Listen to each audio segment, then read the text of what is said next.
Magandang araw po sa inyo, Kuya Bari. Ganoon din sa mga kasundo na walang sawang nakikinig sa inyong YouTube channel. Itago niyo na lang po ako sa pangalang Hasmin. Ang kwentong aking ibabahagi po sa inyo ngayon ay tungkol sa aking karanasan tungkol sa mga aswang. Tubong Negros Occidental po pala ako. Noong bata pa lang po ako, Kuya Bari, mahilig akong makipagkwentuhan sa lola ko. Siya po ay si Lola Hilda. Sobrang close po kaming dalawa at palagi kaming nag-uusap at nagtatawanan. Kapag ka po may problema ako ay kaagad kong sinasabi sa lola ko sapagkat batid kong masosolusyonan niya ito. Masasabi ko pong hindi boring kasama si Lola Hilda, Kuya Bari. Napakabait niya at sobrang mapagbigay pa. Kahit maliit na pagkain ay hinahati niya pa ito para lamang mabigyan ako. Gusto niya kasi na meron ako kung anong meron siya. Ganyan po kabait ang lola ko. Kaya naman ay masasabi ko na sobrang proud po ako kay Lola Hilda. Laking pasasalamat ko na siya ang aking lola. Isang araw, habang kumakain kami sa hapagkainan, ay mayroon siyang sinabi sa akin. Hasmin, aalis ako bukas. Mag-iingat ka rito ha. Napatigil ako sa pagsubo ng pagkain nang marinig ko ang sinabi ni Lola Hilda. Po, Lola? Ano pong sabi niyo? Aalis ka bukas? Pagtatanong ko sa kanya. Nais ko lamang tiyakin kung talagang tama nga ba ang aking narinig mula sa kanyang bibig. Oo, Hasmin. Aalis nga ako bukas. Uling sagot ni Lola Hilda, saka ito ay ngumiti. Kumunot naman ang aking noo, Kuya Bari. Bigla akong nalungkot dahil sa tinuran ng lola ko. Bigla rin akong nawala ng ganang kumain. Lola naman, bakit ka naman aalis? Iiwanan niyo po ako rito? Tanong kong muli kay Lola Hilda habang nakasimangot ang aking mukha. Naku, para namang hindi maiguhit ang mukha mo dahil sa sobrang simangot mo, iha. Huwag kang mag-alala, babalik din naman ako, apo.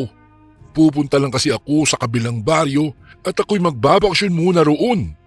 Doon na muna ako sa kapatid ko dahil matagal-tagal na ding hindi kami nakikita. Wika ni Lola Hilda sa akin. Ay, ganun po ba? Matatagalan po ba kayo doon, Lola? At saka, hindi mo ba ako pwedeng isama? Pagtatanong ko kay Lola Hilda. Nagbabaka sakali akong isasama niya ako sa pupuntahan niya. Gusto ko kasi dati na magkasama kami kahit saan siya magpunta. Ay naku, iha, hindi ka pwedeng sumama sa akin, Hasmin. Dito ka lang sa bahay para namang may katulong ang iyong nanay sa paglalaba. At isa pa, may pasok pa kayo. Hindi ka pwedeng mag-absent, di ba? Pagbutihin mo na lang ang pag-aaral mo at magpakabait ka rito. Huwag kang mag-alala, apo. Babalik din naman ako kaagad pagkatapos ng 1 linggo. Wika sa akin ni Lola Hilda. Mas lalo lamang akong nalungkot dahil sa kanyang sinabi. 1 linggo ka ron, Lola? Grabe naman, ang tagal naman po ng inyong bakasyon. Di, maboboring na naman ako dito sa bahay. Wala na akong kabiruan at kasama sa asaran. Sambit ko sa kanya. Magkasama naman kami ni Inay at Itay sa loob ng aming bahay, Kuya Bari. Pero mas close kami ni Lola Hilda talaga kumpara sa mga magulang ko. Madalas kasing seryoso sina Inay at Itay. Sila ang tipong mga taong mahirap patawanin. Minsan lamang sila sumasabay sa asaran at tawanan. Sa bagay, puro trabaho kasi ang laman ng kanilang utak. Parehong masipag sina Inay at Itay. Hindi sila nagsasayang ng oras para sa mga walang kwentang bagay. Gusto nilang magtrabaho ng magtrabaho para na rin sa ikabubuti namin. Pero mababait naman po ang mga magulang ko, Kuya Bari. Sadyang mas close lang talaga kami ni Lola Hilda. Ang lola kong kalug at go na go sa mga kalokohan at asaran.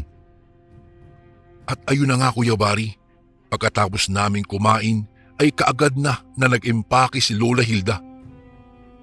Kahit nalulungkot ako ay tinutulungan ko pa rin siya sa paghahanda ng mga dadalhin niyang gamit. Lola, mamimiss po talaga kita. Sambit ko habang tinutupi ko ang kanyang mga damit at ipinapasok sa loob ng bag. Ay, mamimiss naman din kita, apo. Pag uwi ko rito, magdadala ako ng maraming prutas para sa iyo. Malawak kasi ang sakahan nila doon. Wika ni Lola.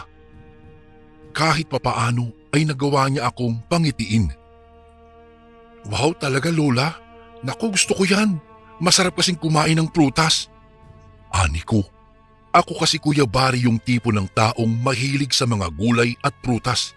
Kaya ay sinasabi nila na malusog daw ako. Nang sumapit ang umaga, umalis na nga si Lola Hilda. Tutungo siya sa kanyang kapatid na babae sa kabilang baryo. Mangyak-ngyak ako habang pinagmamasdan ko ang mga papalayong hakbang ni Lola. Hindi pa nga siya tuluyang nakakaalis pero namimiss ko na siya kaagad. Napakahalaga talaga ni Lola para sa akin, Kuya Bari. Kagaya po ng aking mga magulang ay malaking parte talaga si Lola Hilda sa buhay ko. Kaya naman ay dinidibdib ko talaga sa tuwing mayroon siyang pupuntahan at hindi kami magkasama. Noong makaalis si Lola sa aming bahay, naisipan kong maglaba sa ilog. Kumuha ako ng palanggana at saka inilagay sa loob nito ang mga damit na kailangan kong labhan. Nasa taniman kasi sina inay at itay. Batid kong uuwi sila ng pagod na pagod kaya naman ako na ang kusang maglalaba. 14 na taon pa lamang po ako noong mga panahong iyon, Kuya Bari. Ngunit kahit bata pa po ako ay marami na akong alam sa mga gawaing bahay. At iyon ay dahil kay Lola Hilda. Si Lola po ang nagturo sa akin kung papaano ang maglaba, magsaing, magluto ng mga ulam, mag-alaga ng mga halaman at iba pang mga gawaing makabuluhan. Habang ako'y naglalaba, panay pa rin ang isip ko kay Lola Hilda. Mula sa pagkusot ng mga damit hanggang sa pagsampay ay si Lola lamang ang tanging laman ng aking isipan. Isang araw, nagkulong ako sa loob ng aking kwarto. Tila ba wala akong ganang lumabas noong mga sandaling iyon. 2 araw na kasi ang nakalipas mula nang umalis si Lola Hilda. Nangungulila na ako sa kanyang presensya, Kuya Bari. Hasmin, lumabas ka na riyan sa kwarto mo, kakain na tayo. Sambit ni inay habang nasa kusina siya at nasa kwarto naman po ako.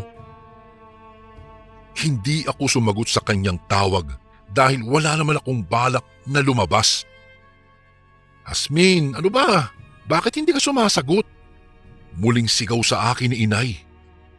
Abala siya sa paghahanda ng pagkain para sa aming pananghalian. Ayoko pa pong kumain, Nay. Mauna na po kayo ni Itay. Pasigaw na sagot ko. Sinasadya kong lakasan ang aking boses upang marinig ito ng aking ina. Maya-maya nakarinig ako ng yabag na tila ba papunta sa aking kwarto. Ano bang ginagawa mo rito sa loob ng 4 na sulok ng iyong kwarto? At bakit ayaw mong lumabas, ha, Hasmin? Nakita ko na lamang si inay na nasa harapan ko na. Puno ng pag-alala ang ekspresyon ng kanyang mukha. Nadatnan niya akong nakahiga. Nagpakamot-kamot pa nga ako sa aking ulo at kapagkuan ay bumuntong hininga. Ay, ayoko pa pong kumain. Wala po akong ganang kumain. Kayo na lang po muna ni Itay. Sagot ko kay nanay. Kitang-kita ko naman ang pagkunot ng kanyang noo. Marahil nagtataka siya kung bakit ako nagkakaganoon. Abay, hindi pwede, Hasmin. Lalabas ka at sabay tayong kakain. Ayoko nalilipasan ka ng gutom kaya bumangon ka na dyan at magugas ng kamay. Sabi pa ni inay sa akin. Nay, ayoko nga po sabi. Wala po akong ganang kumain. Sagot ko kay inay habang pakamot-kamot ako sa aking ulo. Mas lalong kumunot ang noo ni inay. Hasmin, ano bang nangyayari sa iyo? Kahapon pa kita napapansin na parang wala kang ganang kumilos. Ano bang problema? Ano, may problema ka ba? Galit na tanong na niya sa akin. Wala naman po. Namimiss ko lang po si Lola. Sagot ko kay inay. Bumuntong hininga siya at nagpamewang sa harapan ko. Ayun, kaya pala wala kang gana dahil wala dito ang lola mo. Naku naman Hasmin, hindi pa naman mawawala ang Lola Hilda mo. Nagbabakasyon lamang siya sa kabilang baryo at babalik din naman pagkatapos ng ilang araw. Wika ni inay sa akin. Pinilit niya akong kumain at wala na akong nagawa pa kung hindi ang kumain na lamang. Ngunit naroroon pa rin ang lungkot sa aking mga mata. Nang sumapit ang 12:00 ng gabi, nagising ako dahil sa malakas na ingay na nagmumula sa itaas ng aming bubong. Parang kinakalampag ang aming bubungan, Kuya Bari. Bumangon ako at saka tumungo sa kwarto ni na Itay at Inay. Nakita kong nagising si Inay, samantalang si Itay naman ay sobrang himbing pa rin ng kanyang tulog. Nay, ano po ba yung ingay sa bubong? Ang sarap na po ng tulog ko, nagising tuloy ako. Pagrereklamo ko kay Inay. Pakamot-kamot pa nga ako sa aking ulo. Nabitin kasi ako sa aking tulog at talaga namang nakakainis ang ingay na iyon. Ay naku Hasmin naman, parehas lang naman tayo, inaantok pa rin ako pero nagising din ako sa sobrang ingay.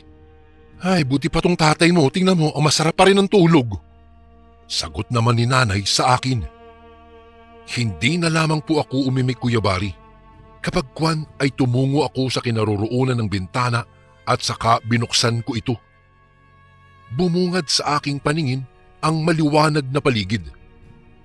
Tanaw na tanaw ko ang bilog na buwan sa kalawakan. Iyon ang nagsilbing tanglaw ng gabing iyon. Maya-maya ay biglang humupa ang ingay na nagmumula sa bubong. Nakahinga ako ng maluwag at pati na rin si nanay.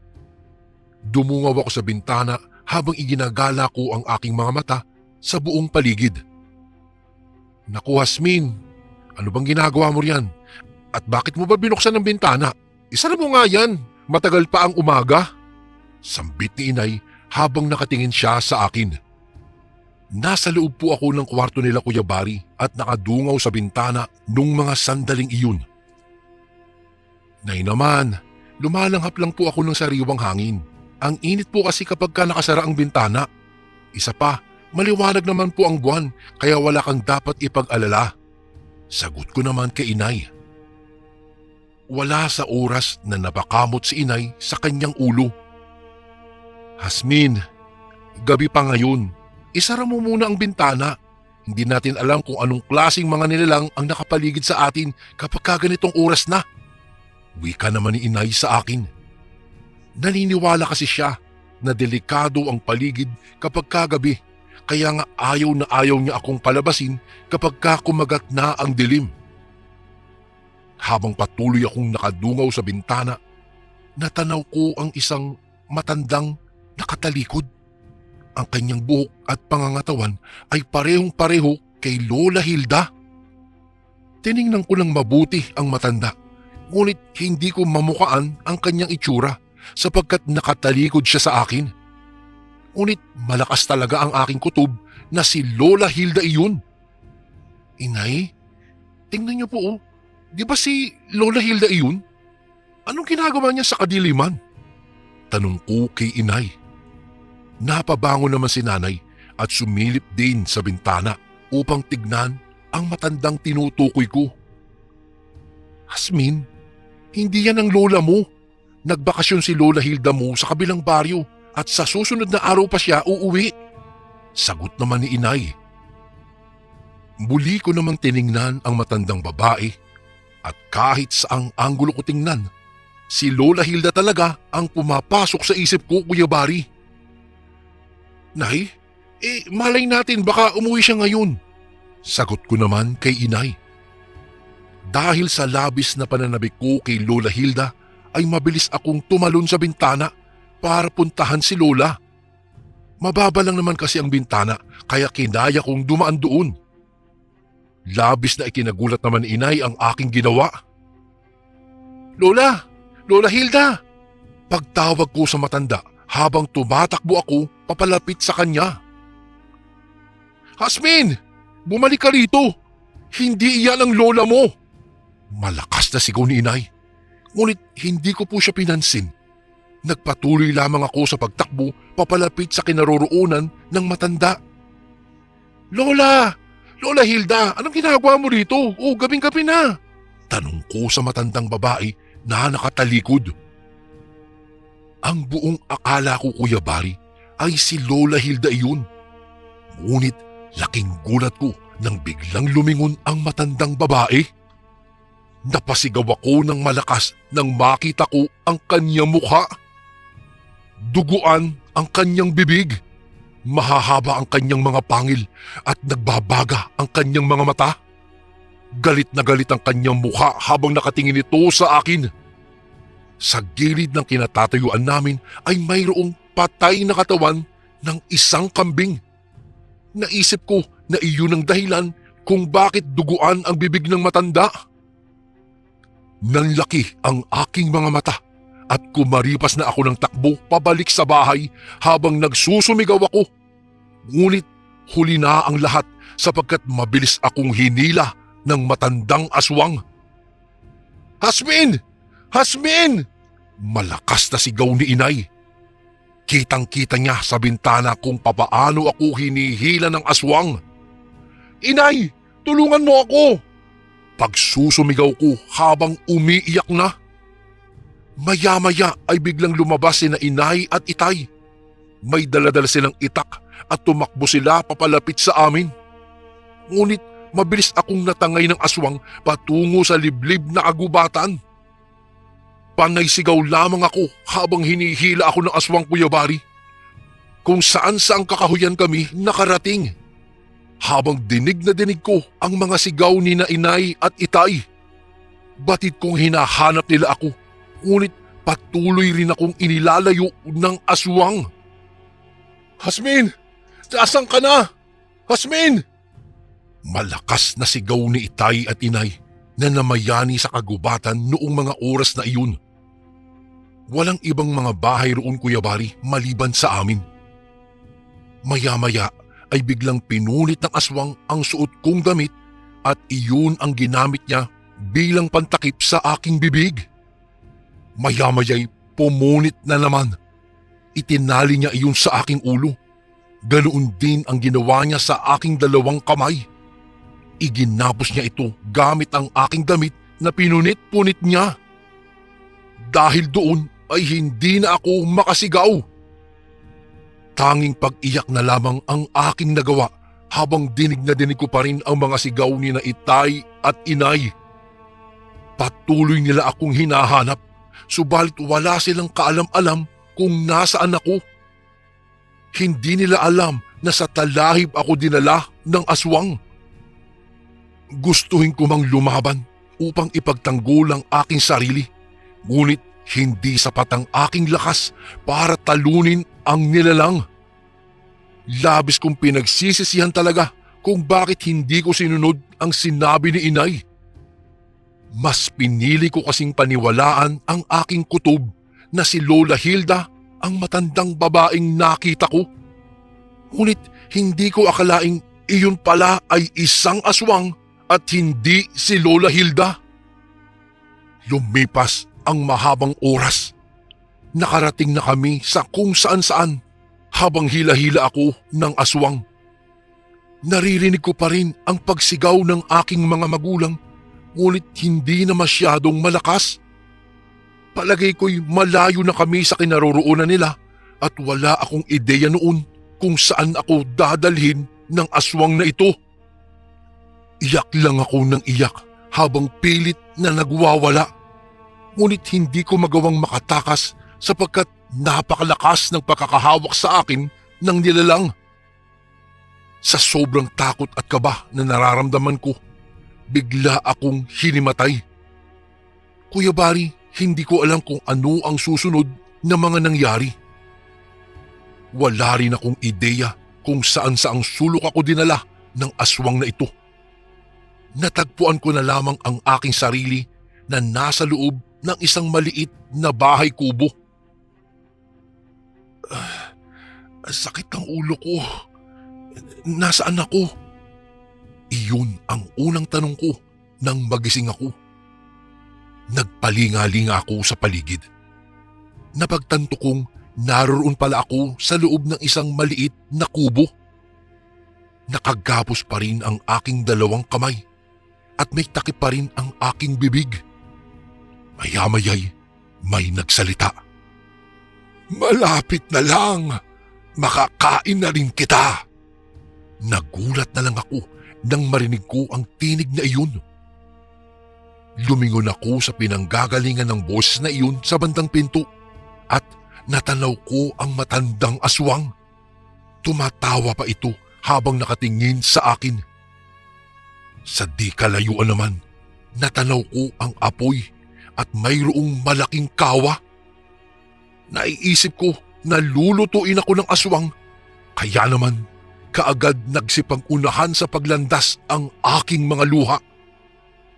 Halos paungol na lamang ang aking sigaw dahil mayroong takip ang aking bibig. Halos nanginginig na rin ang aking buong katawan, Kuya Bari.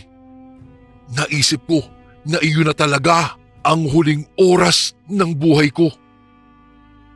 Tumatawa-tawa pa ang aswang habang pinagmamasdan niya akong nagwawala at nagsusumigaw. Takot na takot talaga ako noong mga sandaling iyon, Kuya Bari. Pakiramdam ko ay ako na ang pinakamalas sa buong mundo. Maya-maya, humakbang ang aswang sa kinaroroonan ng malaking kawa. Habang tumatagal ay mas lalo akong kinakabahan at natatakot sa mga susunod na maaaring mangyari. Habang abala ang aswang sa pagpapaapoy ay bigla akong nakarinig ng malakas na boses. "Halimaw ka! Ibalik mo ang anak namin!" Bigla akong nabuhayan ng pag-asa dahil tinig ng aking ama ang aking narinig. Labis na ikinagulat ng aswang ang biglang pagsulpot ni na Inay at Itay. Nagsusumigaw silang dalawa at galit na galit sila sa aswang. "Ilabas mo ang aming anak, halimaw ka!" Malakas na sigaw ni Itay. Nakita nila ang aswang na naroroong nakatayo malapit sa malaking kawa at sa sobrang galit ni Itay ay hinampas niya ang matandang aswang gamit ang malaking kawayan na kanyang daladala. Hindi naman napaghandaan ng aswang ang biglaang pag-atake ni Itay. Kaya naman ay natumba ang aswang at nasubsob sa loob ng kumukulong tubig sa malaking kawa. Dinig na dinig ko ang malakas na palahaw ng aswang. Pinaghahampas pa ni na Inay at Itay ang katawan nito. Galit na galit sila sa aswang kaya sinaktan nila ito ng sinaktan. Dahil sa tindi ng init ay halos maluto na ang mukha ng nilalang. Yan ang nababagay sa iyong halimaw ka. Pati anak namin bibiktimahin mo pa. Malakas na sigaw ni Itay. Muli niyang pinaghahampas ng kawayan ang katawan ng aswang. Hindi niya ito tinigilan. Agad naman akong nilapitan ni Inay. Tanaw na tanaw ko sa sulok ng kanyang mga mata ang labis na pagkaawa nang masilayan nila ang aking sitwasyon. Kaagad niyang inalis ang tali na nakagapos sa aking kamay at inalis din niya ang takip sa aking bibig. Napayakap ako sa kanya ng mahigpit at saka humagulgol. Sa puntong iyon ay alam kong ligtas na ako. "Huwag kang mag-alala, anak, ligtas ka na. Hindi ka na niya masasaktan." Bulong sa akin ni Inay at niyakap niya rin ako pabalik.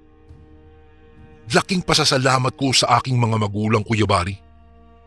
Kung hindi sila dumating, siguro'y tuluyan na akong naluto ng aswang na iyon. Hindi ko akalaing magagawa pala akong iligtas ng aking mga magulang. Halika na, umuwi na tayo sa bahay. Wika ni Itay saka inalalayan nila ako. Tanaw nila ang mga sugat sa iba't ibang parte ng aking katawan. Kung saan saang kakahuyan kasi ako kinaladkad ng nilalang na iyon. Ramdam na ramdam ko rin ang hapdi ng aking mga sugat. Ngunit ganoon man kasaklap ang aking sinapit, ay labis pa rin akong nagpapasalamat sapagkat hindi ako pinabayaan ng aking mga magulang. Tinignan namin ang aswang na nakasubsob ang ulo sa malaking kawa. Noong nakumpirma naming wala na itong buhay, umalis na kami sa bahay ng aswang na iyon at saka tinahak ang daan pauwi sa aming tahanan. Napagtando ko na tama pala ang sinabi ni Inay na hindi nga pala talaga si Lola Hilda ang matandang babaeng nakita ko sa labas ng aming bahay. Magmula noon, naging maingat na ako sa aking mga kilos at naging mapanuri na rin ako sa mga taong nakikita ko, lalong-lalo na kapag kagabi. Makalipas ang ilang araw, nagbalik na ang aking Lola Hilda. Pagkabukas ko ng pintuan ay nakita ko siya na papasok na sa bakuran namin. Ngunit imbis na magtatakbo ako at salubungin siya, tila hindi ako nakagalaw sa aking kinatatayuan. Nanumbalik kasi Kuya Bari ang senaryo kung saan ko natagpuan ang aswang. Ngunit isang tapik sa balikat ang naramdaman ko. Paglingon ko ay nakita ko si Nanay. Anak, huwag ka nang matakot. Yan ang tunay mong lola.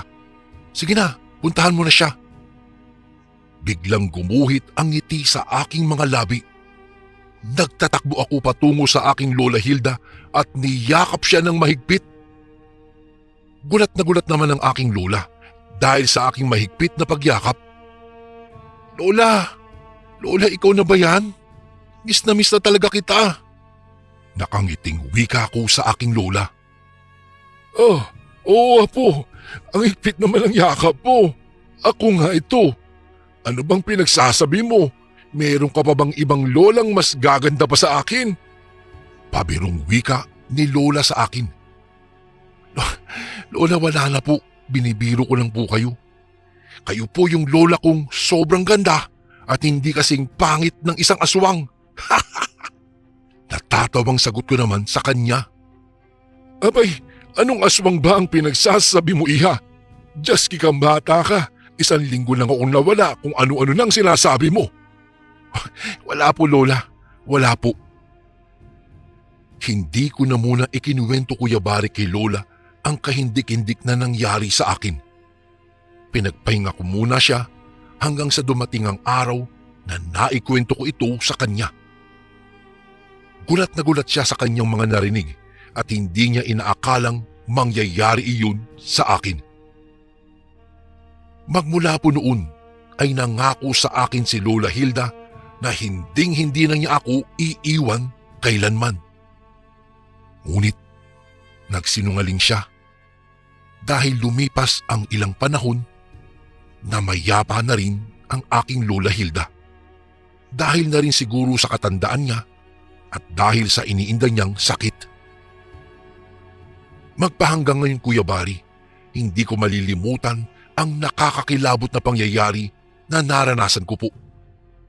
Isang matandang aswang na inakala kong lola ko ang nagbigay sa akin ng matinding aral na hinding-hindi ko malilimutan.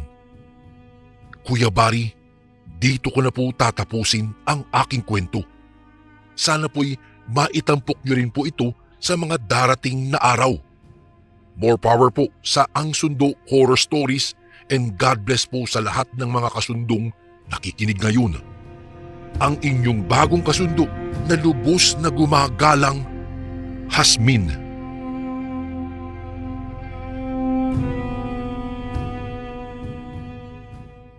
Isang mapagpalang araw po sa inyo, Kuya Bari, at sa lahat ng tagapakinig ng inyong channel. Ako nga po pala si Miguel, kasalukuyang naninirahan dito sa Tanay, Rizal. Ang kwentong nais kong ibahagi po sa inyo ay karanasan namin ng tiyuhin ko na si Papa Reggie. Pangangaso ang ikinabubuhay noon ng tiyuhin ko at ako ang madalas niyang kasama. Bukod kasi sa gusto ko ang kagubatan, ay ako ang paboritong pamangkin ni Papa Reggie. Hindi po naniniwala sa mga pamahiin o kung ano-anong bagay na may kinalaman sa espiritual itong si Papa Reggie. Kahit ang pagsisimba ay hindi po nito ginagawa. Katwiran niya ay kung totoo ang mga reliyon, bakit magulo pa rin ang mundo at marami ang masasamang tao? Taong 1986, 16 na taong gulang pa lang po ako noon, ay inaya ako ni Papa Reggie na mangaso sa darating na mahal na araw. Sinubukan kaming pigilan nila lolo at lola pero hindi nakinig itong si Papa Reggie. Maging ang mga magulang ko ay hindi ako pinayagan, pero tumakas ako para makasama lamang ang aking tiyuhin. Miyerkules Santo ng umaga ay umalis kami ni Papa Reggie. Isang parte ng bundok ng Sierra Madre ang tinungo namin na ayon sa kanya ay marami daw baboy ramo. Sa dami po ng bundok at gubat na pinuntahan namin, Kuya Bari, ang bundok na iyon ang nagbigay ng kakaibang kilabot po sa akin. Kasi po, ayon sa mga kwento ng mga matatanda sa lugar namin, kinatatakutan ang parte ng kabundukang iyon dahil sa mga kakaibang nilalang na naninirahan po dito. Pero dahil nga po sa walang paniniwala si Papa Reggie sa mga ganoong kasabihan, ay nadala ako sa lakas ng loob ng aking tiyuhin. Habang papalapit sa bundok, natanaw ko ang isang maliit na kubo. Alam ko pong may tao roon dahil sa usok na nagmumula sa likurang bahagi noon. Nang mapatapat po kami sa kubo, ay nakarinig kami ng mga salitang kakaiba. Hindi na namin iyon maunawaan, pero para itong inaawit ng isang may edad na lalaki at napakabilis ng pagsambit ng bawat salita. Umiling lang po si Papa Reggie habang patawa-tawa at sinabi sa akin, malamang isang antingero ang naroroon na nagsasagawa ng pag-aayuno. Bukas ang mga bintana at pintuan ng kubo, kaya nakita ko ang isang matandang lalaki na nakaupo sa gitna ng kubo. Nakapikit ang mga mata nito at may mga nakasinding kandila sa palibot.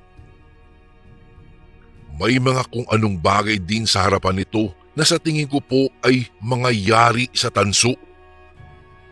Dahil sa kuryosidad, binagalan ko ang paglalakad at pinagmamasdang maigi ang ginagawa ng matanda at napansin kong tila ba nagliliwanag na parang apoy ng kandila ang buong katawan nito. Bigla akong nakaramdam na may kung anong nakatingin sa akin na nasa paligid ng kubo. Noong lingunin ko si Papa Reggie, kumakaway na ito sa akin at pinagmamadali na ako. Hindi ko napansin na malayo na pala ang agwat nito sa akin. Tumakbo ako para maabutan siya. Nagtanong pa ito sa akin kung bakit ako huminto. Umiling ako at sinabing may nakita lamang akong ahas. Pinagmadali na akong maglakad ni Papa Reggie dahil maaaring nauna na raw sa tagpuan namin ang aming mga kasama. Sa aming paglalakad, napansin ko po, Kuya Bari, malalaki na ang mga puno sa dinadaanan namin at medyo masukal na rin dahil sa mga ligaw na damo at halaman. Pagdating namin sa lugar kung saan kami mga ngaso, ay natanaw ko ang isa pang kubo. May 3 kalalakihan roon na nakaupo sa malalaking sanga ng puno at nagkakape. Sila ang mga makakasama namin sa pangangaso. Hindi ko kilala ang mga ito, pero mukhang mababait naman po. Tulad ni Papa Reggie, marahil hindi rin po naniniwala sa mga kasabihan ang mga ito dahil naroon sila upang mangaso. Magtatanghali na nang makarating kami sa lugar kung kaya't naghanda muna kami ng makakain bago sumuong sa kagubatan. Matapos kumain ay nagpahinga lang kami sandali at kaagad din kaming lumakad upang maghanap ng mga lugar na pinamamalagian ng mga baboy ramo. Habang ginagalugad namin ang kagubatan, napansin naming marami ang mga lungga ng bayawak kaya naglagay na rin kami ng mga bitag sa mga iyon. Habang abala ang mga kasamahan namin ni Papa Reggie, isang malaking lubluban ng baboy ramo ang nakita namin. Kaya naman dali-dali silang tinawag ni Papa Reggie upang tulungan siyang maglagay ng bitag din doon. Matapos ang ilang oras na paglalagay ng mga bitag at pain, ay muli kaming bumalik sa kubo. Nang sumapit ang gabi, unti-unti nang lumamig ang paligid. Nanunuot ito sa katawan namin kaya nag-inuman sila Papa Reggie at nagbibidahan pa ang mga ito tungkol sa maaari naming mahuli kinabukasan. Habang nagkakasiyahan sila, ay tumapat naman ako sa apoy ng kalan upang mabawasan ang lamig na aking nararamdaman. Nang makita ako ni Papa Reggie sa ganoong posisyon, ay inalok niya ako ng alak. Alam niyang umiinom na rin ako, kaya hindi na ako tumanggi pa. Nang papaubos na ang isang 4 kantos na iniinom namin, ay nakarinig kami ng huni ng baboy. Sumenya si Papa Reggie na huwag kaming maingay. Nang masigurong malapit lang ang hayop sa aming kubo, ay kaagad na kinuha ng mga kasamahan namin ang kani-kanilang mga sibat at baril, saka muling pinakinggang maigi kung saan nagmumula ang huni. Nang masigurado ang pinagmumula ng huni, ay pinaikutan namin ang lugar. Maingat ang aming mga hakbang papalapit at nang makita namin ang anino ng hayop, sumenyas ang isang kasama namin na sa bilang ng 3 ay sabay-sabay kaming aatake. Isang malakas na iyak ng baboy ang umalingaw-ngaw sa buong kabundukan nang tamaan ito ng 3 sibat. Dali-dali namang tumakbo papalapit si Papa Reggie sa baboy at agad nitong ginilitan ang liig nito. Paglapit namin ay nag-apiran pa nga kami dahil napakalaki po ng baboy ramong nahuli namin, Kuya Bari. Kaagad na pinagtulungang bitbitin ng mga kasamahan namin ang baboy at pagdating sa kubo ay doon namin napansin na tila kakaiba ang balahibo ng hayop. Medyo mapula kasi ang kulay nito na malalaki ang hibla. Mas mahahaba sa normal na balahibo ng ganoong mga hayop. Ilang minuto lamang ang lumipas. Habang nililinis ng mga kasamahan namin ang baboy, ay nakarinig na naman kami ng nakakakilabot na angil ng mga hayop sa paligid namin na para bang papalapit sa kinaroroonan namin. Naglalagutukan ang mga tuyong sanga sa buong paligid na animoy mula sa malalaking hayop. Papalapit ng papalapit ang mga huni ng mga ito, kaya kaagad naming dinampot ang mga sibat at baril na nakasandal lamang sa gilid ng kubo. Kanya-kanya kami ng pwesto habang hinihintay ang lalabas sa kasukalang nakapaligid sa kubo. Habang nagpapalinga-linga kami, ay bigla akong napatingin sa baboy na nililinis namin kanina lamang. Halos mapasigaw ako dahil nagbago ang katawan ng hayop na nasa lamesang kawayan.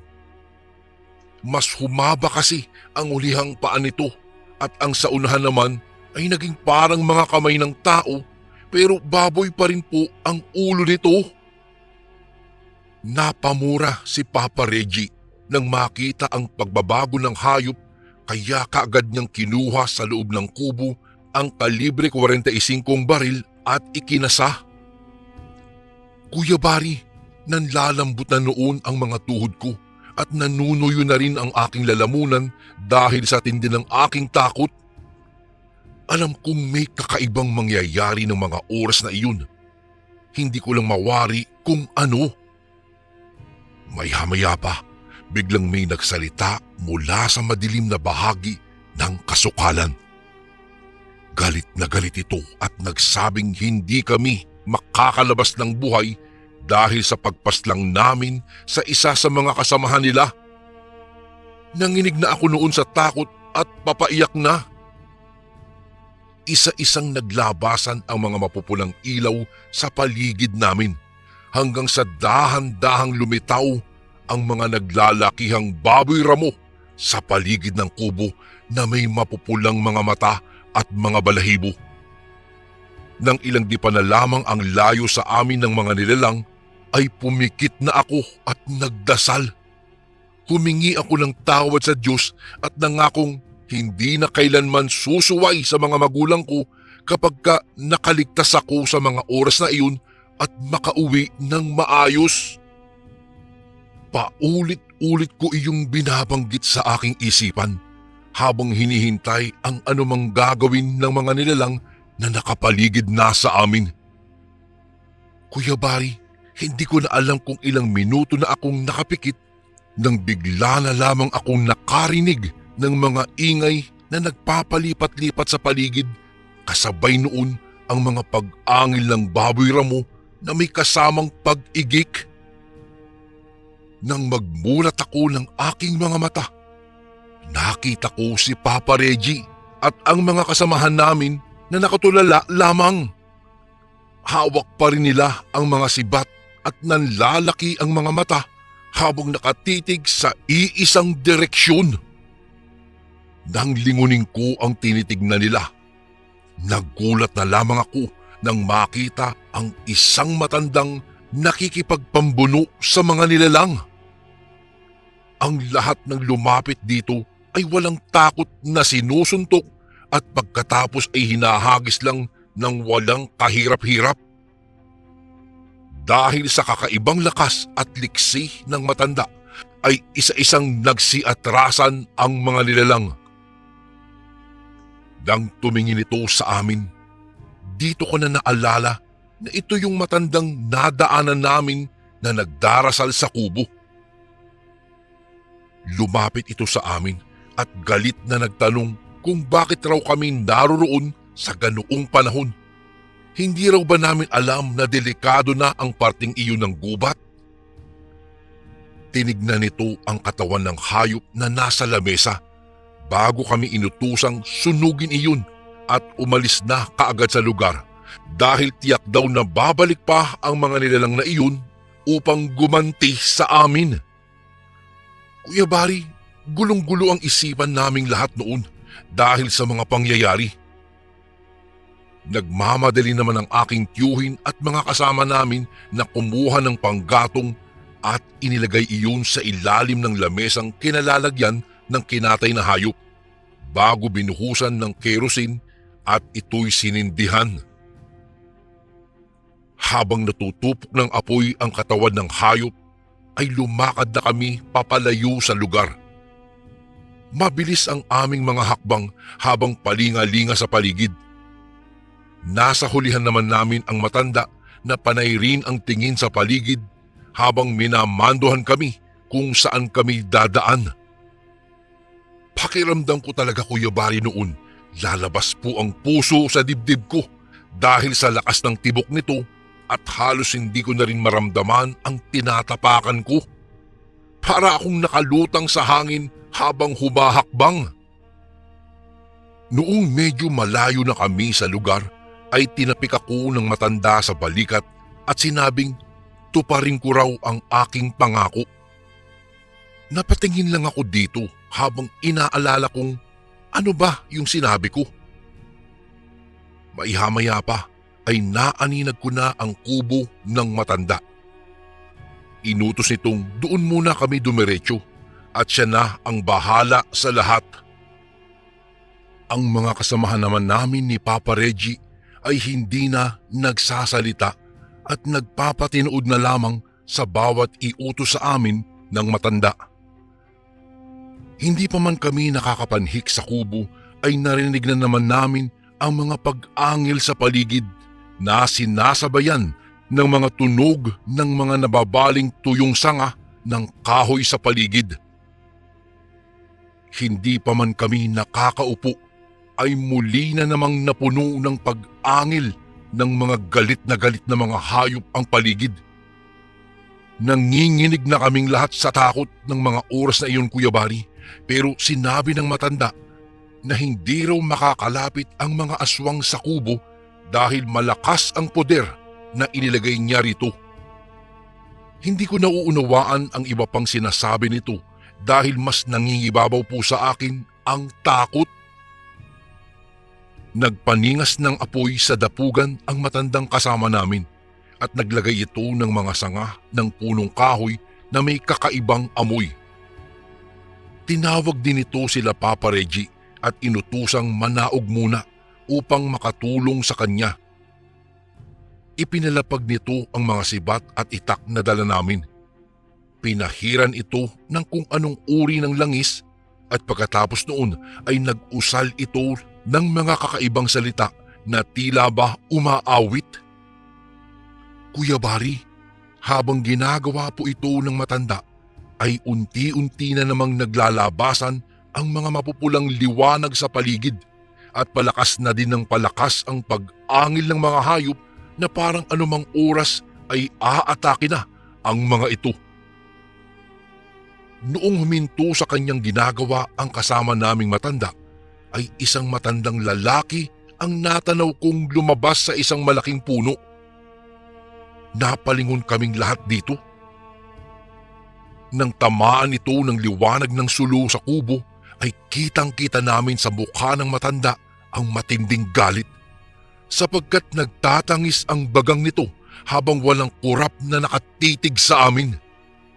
Sinalubong ito ng matandang kasama namin at tinanong kung ano ang pakay nito.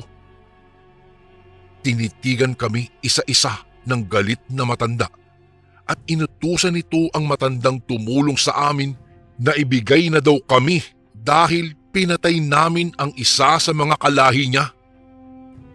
Tumawa lamang ang matanda at sinabi nitong bakit hindi siya ang kumuha sa amin. Lalo po akong nakaramdam ng matinding takot at halos mapaihina ako sa salawal dahil sa sinabing iyon ng matandang tumulong sa amin. Hindi umimik ang matanda. Umatras lamang ito hanggang sa lamunin ng kadiliman. Naglakad naman pabalik ng kubo ang matandang nagligtas sa amin at sinabi nitong siya na ang bahala sa mga aswang na iyon.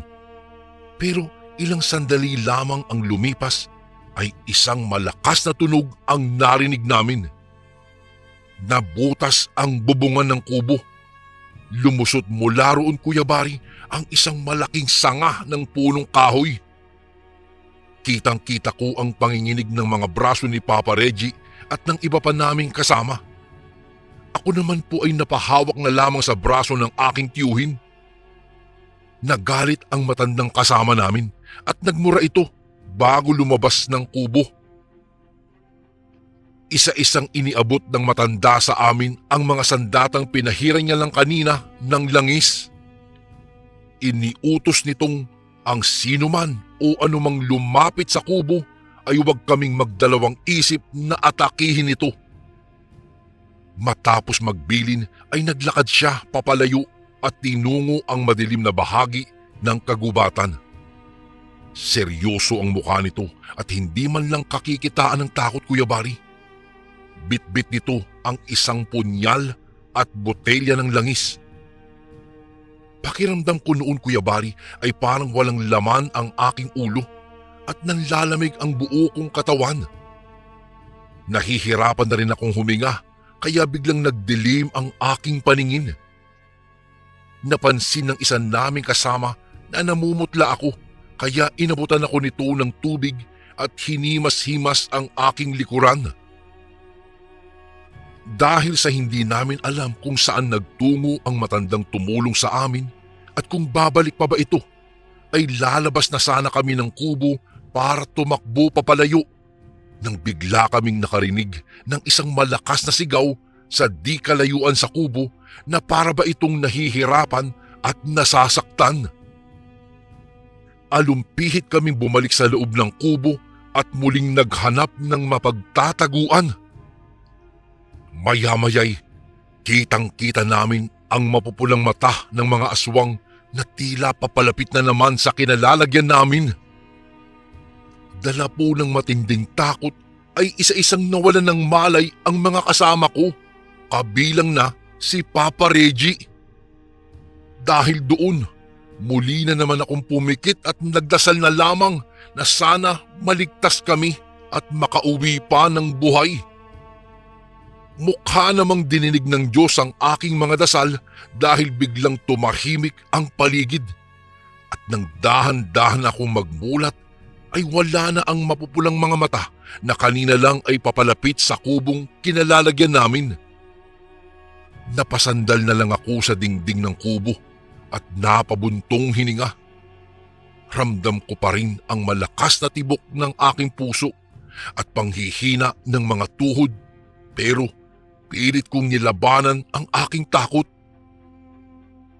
Nang magbalik po ang matanda, ay gulat na gulat ako dahil punong-puno ng dugo ang buong katawan nito at sinabi sa akin na wala na ang mga humahabol sa amin.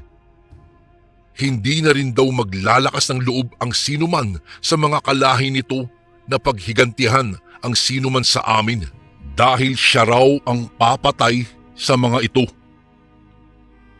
Sa sinabing iyon ng matanda, Kuya Bari, ay tuluyan ng nagdilim ang paningin ko at nawalan ng malay. Nang muli akong magmulat ng mga mata, ay mataas na ang sikat ng araw. Nakita kong nakaupo na sa hapag sila Papa Reggie at kausap ang matandang nagpakilala bilang Tata Rogelio. Sa pagkakatanda ko, Kuya Bari, kilala sa lugar namin ang isang matandang ermitanyo na nagngangalang Rogelio. Ayon sa ilang matatanda sa amin ay kilala ang matandang ito bilang tagatugis ng mga aswang at masasamang elemento. Lagpas na raw 100 taon ang edad nito, ngunit kaharap namin ng mga oras na iyon ay tila ba nasa edad 50 hanggang 70 lang kung titignan. Hindi ko sukat akalaing may katotohanan pala ang mga kwento ng mga kababaryo namin tungkol sa matandang ermitanyo sa bundok ng Sierra Madre. Habang humihigop kami ng mainit na kape, ay nagkwento si Tata Rogelio sa amin. Ayon sa kanya, ang mga nakaharap daw namin kagabi ay ang tribo ng mga aswang na tinatawag na Harimodon. Isa raw itong matandang uri ng aswang na nag-aanyong baboy at may matataas na kaalaman sa sinaunang aral ng espiritual ng Pilipinas. Delikado din daw ang laway nito dahil maaaring mahawa sa pagiging aswang ang mga taong madadampian lamang ng laway ng mga ito. Mabuti na lang daw at hindi namin kinain ang napatay naming baboy, Ramo. Dahil kapag ka nagkaganoon ay hindi na kami malulunasan at mananatili na kaming aswang na Harimodon. Tuwing darating din daw ang mahal na araw ay nagtitipon-tipon ang mga Harimodon upang magsagawa ng isang ritual kung saan ay pinalalakas nito ang kanilang kapangyarihan at mga tangang gamit o anting-anting. Matapos naming magkape ay nagpaalam na kami kay Tata Rogelio. Itinuro sa amin ng matanda ang pinakamabilis na daan pabalik sa baryo. Habang naglalakad kami ay walang umiimik ni isa man sa amin at pawang mga seryoso ang mga itsura na diretso lamang ang tingin. Nang makarating kami sa bahay ay galit na galit sila lolo at lola kay Papa Reggie at maging ako man ay nasermonan din ng mga magulang ko dahil sa ginawa kong pagtakas sa kanila. Humingi naman po ako ng tawad sa aking ginawa at nangakong hinding-hindi na ito uulitin pa. Kuya Bari, magmula po noon ay tumigil na sa pangangaso si Papa Reggie at naging palasimba rin ito at tuwing mahal na araw ay dumadayo pa siya sa bundok Banahaw para mamanata. Dito na niya nakilala ang isang antingero na siya namang nag-impluwensya sa kanya upang pasukin ang mundo ng espiritual hanggang sa magdesisyon siyang maging isang albularyo. Sino ang mag-aakalang ang isang kagaya ni Papa Reggie ay mapapasok sa isang gawaing hindi naman niya pinaniniwalaan at mariing tinututulan noon? Naging porsigido ang tiyuhin ko hanggang sa maging bihasa siya sa lihim ng karunungan. Sa ngayon, Kuya Bari, ay isa ng manggagamot si Papa Reggie. Madalas pa rin akong sumasama sa kanya, lalong-lalo na sa mga gamutan. At dahil sa pagiging malapit ko sa kanya, natututunan ko na rin kahit papaano po ang panggagamot gamit ang lihim na karunungan. Kuya Bari, hanggang dito na lang po ang aking kwento sa ngayon. Ang susunod ko namang ibabahagi ay ang mga karanasan namin ni Papa Reggie sa espiritual na gamutan. Maraming salamat po sa pagbabasa ng aking kwento. Sana ay may mapulot na aral ang mga makikinig nito. Pagpalain nawa tayo ng Amang may likha. Lubos na gumagalang, Miguel. And again, maraming salamat po mga kasundo. Don't forget to subscribe and i-click nyo lang po yung bell na button para updated po kayo sa mga upcoming videos namin na paparating. Maraming salamat po ulit. God bless and ingat po lagi dyan. Ito po si Kuya Bari at ako ang sundo.